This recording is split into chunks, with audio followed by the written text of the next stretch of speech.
Lep pozdrav in dobrodošli v še enem videu, kjer opravljamo raziskave kriptoprojektov glede na našo kriptomat lestvico. In tokrat se bomo spet malček vrnili v gaming kategorijo. In to s kriptoprojektom Sandbox oziroma Sand. No, o čem se ta projekt sploh gre? Imam tukaj že pripravljene zapiske. Torej, Sandbox je eden izmed vodilnih projektov v prostoru metavesolja in kriptovalut. Gre za decentralizirano virtualno platformo, ki združuje igralništvo, digitalno lastništvo in tehnologijo blockchain. Njegov glavni cilj je omogočiti uporabnikom, da ustvarjajo, lastijo in monetizirajo svojo vsebino ter izkušnje v virtualnem svetu. Platforma temelji na tehnologiji Ethereum in uporablja svoj lastni žeton Sand, ki poganja ekosistem. V središču Sandboxa je ustvarjalna svoboda, uporabniki lahko gradijo svoje virtualne svetove, razvijajo igre in ustvarjajo digitalna sredstva, ki jih nato prodajajo kot nezamenljive žetone ali NFT-je. Te digitalne predmete lahko kupujejo, prodajajo ali uporabljajo znotraj Sandbox metavesolja. Tako Sandbox ponuja nov način za monetizacijo ustvarjalnosti in spodbuja sodelovanje med ustvarjalci. No, in ena od ključnih značilnosti Sandboxa je decentralizirano upravljanje. Imetniki Sand žetonov lahko namreč glasujejo o spremembah v ekosistemu in so vključeni v razvoj prihodnjih funkcionalnosti. To ustvarja skupnostni pristop, kjer imajo uporabniki dejansko besedo pri tem, kako se platforma razvija. No, in dajmo si najprej pogledati njihovo spletno stran. Moram reči, da imajo zelo lepo urejeno spletno stran, tudi igrice predstavljene. Recimo, ta me je kar presenetila tukaj, Attack on Titan, to je zelo znan IP. In moram reči, da imajo tudi vse lepo obrazloženo, tako da jaz predlagam, da gremo kar na prvi segment v naši kriptomat lestvici, in to je jasnost cilja projekta, oziroma ne, to je pregled projekta, torej tudi jasnost in cilj projekta sta notri vmes. Jasnost in cilj projekta je, seveda, tukaj je vse zelo jasno, gaming kategorija, vpliv na industrijo. Gaming je ena izmed največjih industrij, tako da cilja na realno industrijo z jasno potrebo po blockchainu. In jasnost bele knjige, no, to si moramo še pogledati. Belo knjigo imamo tukaj. In kot vidimo, imajo kar obširno in vse lepo obrazloženo, tudi po segmentih. In to si je treba vse prebrati, preden se kamorkoli kaj vlaga. Tako da za prvi segment, glede samega projekta, glede samega pregleda projekta, dobi vseh 15 od 15 točk. Naprej, drugi segment, ki ga imamo, je ekipa in podpora. Kakšna je kaj ekipa v ozadju tega projekta in kakšno podporo so dobili do zdaj. In tukaj je najboljše, da gremo na spletno stran cryptorank.io. Tukaj imam že izbran zavihek za ekipo in najbolj nas zanimata te dva, CEO in pa CTO.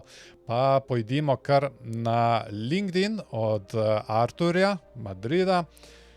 Pojdimo pogledat, kje je kaj delal prej. In če pogledamo pod njegovo zgodovino, pod experience oziroma izkušnje, vidimo, da je bil že prej kar precej tudi v gaming industriji. In tukaj pod Animoca Brands je celo delal v blockchainu in umetni inteligenci. Drugače ima pa večinoma, kar se tiče gaming industrije oziroma kar se tiče igric, ogromno izkušenj. Poglejmo si zdaj še CTO, Lucas Shrewsbury. Jaz upam, da nisem razmesaril njegovega imena. In poglejmo še njegove izkušnje na LinkedInu. Tukaj vidimo, da je bil CTO tudi na Pixel in prej je celo delal na Gameloftu. To je zelo znana firma, ki proizvaja mobilne igrice. In tam je delal kar 10 let, celo malček več. Tako da izkušnje tukaj vsekakor so. Dajmo si zdaj še pogledati podporo od kakšnih podjetij, kdo je vse vložil v tale projekt. In vidimo, imamo tukaj Animoca Brands, Kingsway Capital, tudi LG Technology, True Global Ventures, SoftBank, Samsung Next, Polygon Studios, tako da ja, tukaj so kar zveneča imena, tako da dejansko tukaj podpora je. In za ta naš drugi segment, ekipa in podpora, dobi tudi 15 točk od vseh možnih 15. Naprej imamo tretji segment, blockchain in žeton, ali je uporaba blockchaina upravičena in ali ima žeton sploh kakšno uporabnost. In tukaj smo že prej v bistvu razkrili, da ja, uporaba blockchaina je vsekakor upravičena in žeton ima tudi uporabnost.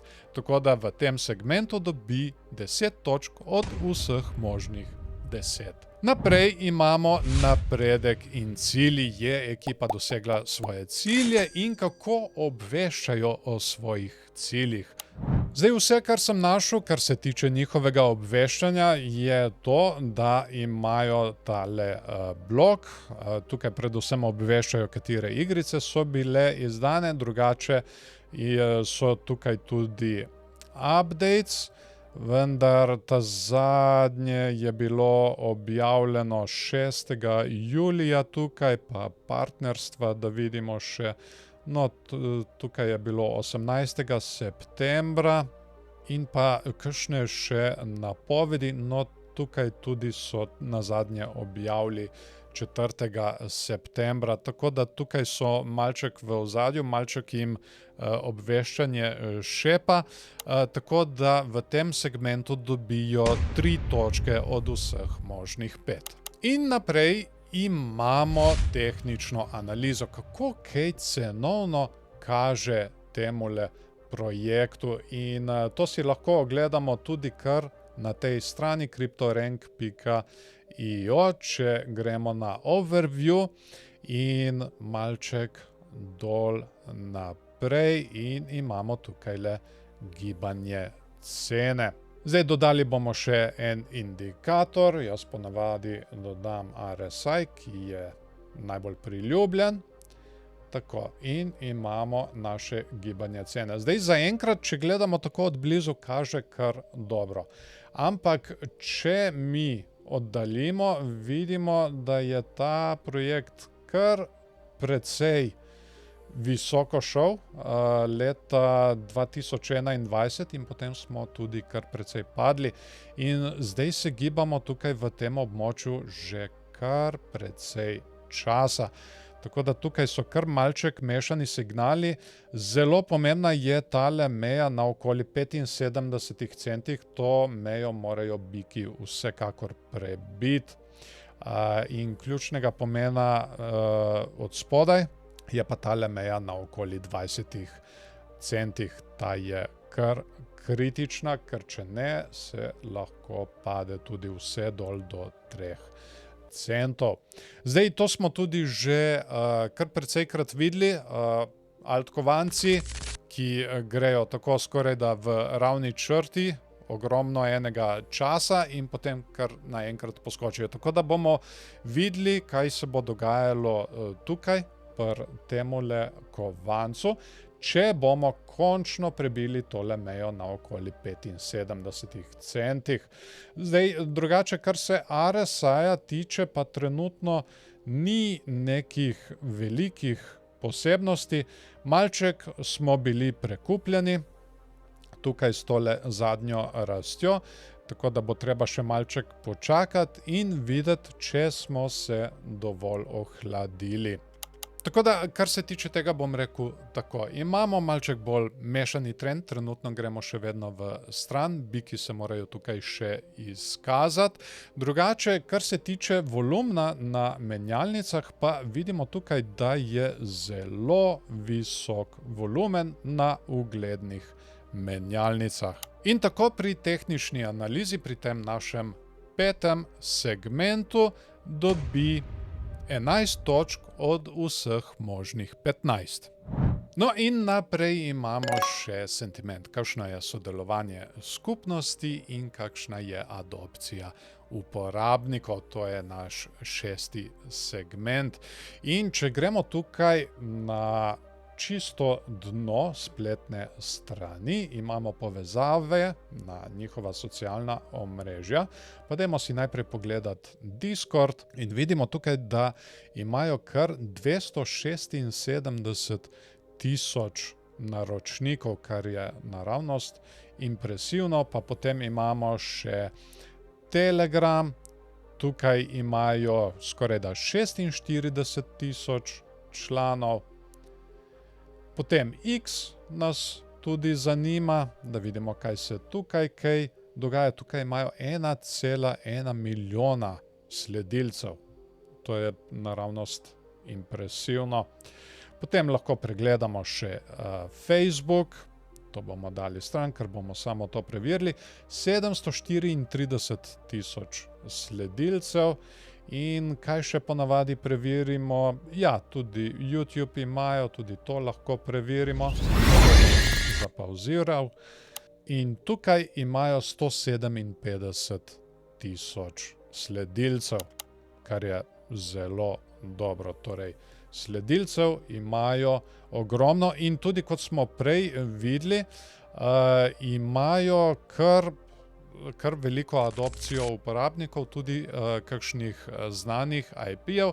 Tako da za ta segment, za 6. segment o sentimentu, dobijo vseh 10 točk od pač vseh možnih 10.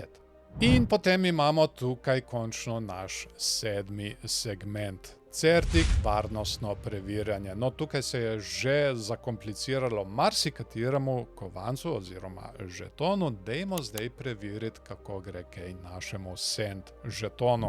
No, in tukaj lahko vidimo, da v bistvu kar zelo dobro kaže. Oceno imajo impresivno visoko. Imajo tudi opravljeno certik revizijo, kar je super.